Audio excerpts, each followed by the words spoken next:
it's very difficult to understand what goes on in Japanese courts in these cases, and I think in many other types of cases, unless you sort of look at the court system itself as an interested party.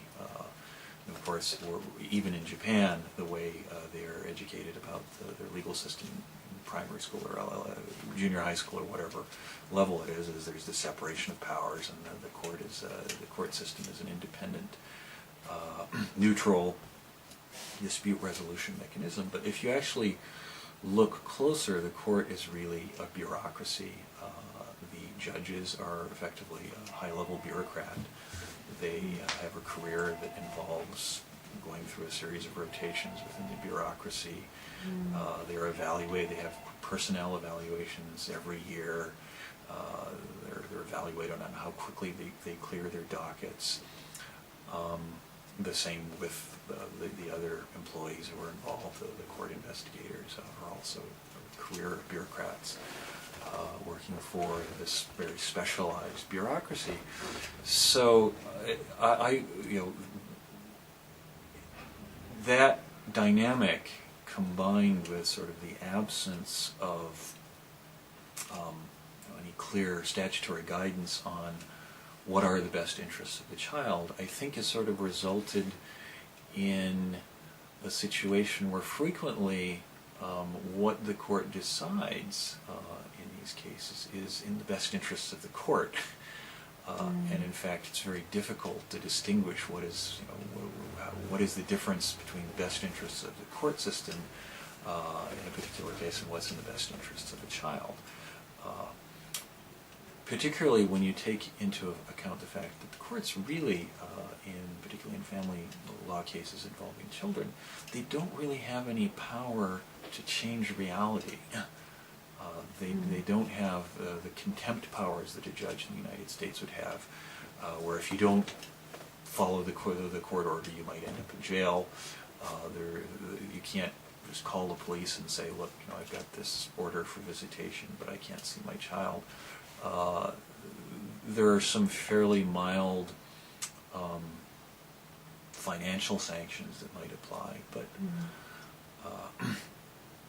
they aren't always applied, and they may not work if the other party doesn't have any money or has enough money to pay the financial sanctions, but feels that strongly about not allowing access to the other parent, which is frequently what happens in these cases. So because the court can't really do very much, I think there's a certain amount of justifying a result which doesn't involve doing very much. And also preventing results for which the court will be blamed. As I said, there's very few tools to enforce the handover of a child that has been wrongly abducted. There's an almost surreal academic debate over the subject of whether you can use the provisions in the civil enforcement statute relating to the judicial enforcement of an order to hand over a piece of movable property, so a book or something. Somebody's taking a book and you're supposed to return it. Whether you can apply those same provisions to a child, and if you can apply them to a child, well, how old? Because at a certain point you have to take the child's views into account. So how old and how young does the child have to be in order for you to apply these provisions by analogy? It's almost surreal. But what this means is that if, for example, a court orders visitation and the visitation becomes an opportunity for abduction, then the court isn't going to be able to remedy the abduction, and the abduction will be the court's fault, right? Because so everybody gets very defensive. Lawyers are probably not going to recommend visitation until the divorce and custody arrangements are settled. Once you have sole custody and somebody takes your child, well, then you can get the police involved. But before then, it's very difficult because you both technically have these custody rights. So there's a high degree of sort of defensive behavior, I think, on the part of the court systems, the lawyers when they advise their clients, and that results in the status quo most of the time, because that's in the best interests of the court. The Supreme Court has expressed a view on visitation that it's not opposed to visitation if both parents agree to it.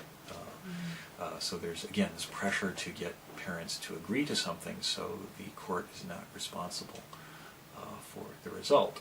One of the really, I would say tragic, but it's actually very, something that makes me very angry. One of the tragic results of this dynamic is that it seems to result in a lot of the decision-making process being pushed down on children, because, well, if you can get the children to say, I want to live here, or I don't want to see Dad, then you're done, right? And in the literature, there's a certain amount of understanding, right? We don't take the views of children who are too small seriously, but at the same time, when you look at cases and how things seem to work in practice, there's a tremendous amount of, well, the 3-year-old child who gets upset when she's away from her mother, so we can't give any visitation to Dad. There was a case that was written about by a judge quite recently, where the father had abducted the 4-year-old child, and this is just a domestic case. The father had abducted the 4-year-old child, and an order was issued for the return of this child, and it was decided that because the child was 4, we could apply the direct enforcement analogy under the statute that applies to movable property. And the mother had warned that the father had a violent temperament. So police officers went along with the bailiff from the court, and the father was holding the child and saying, I would rather die than hold the child over, than hand the child over. The bailiff asks the 4-year-old child, what do you want to do? And the child says, stay here. And that's it. That's where things stop. Is somebody asks the child, whether the child's 4 years old or 10 years old, and you're done.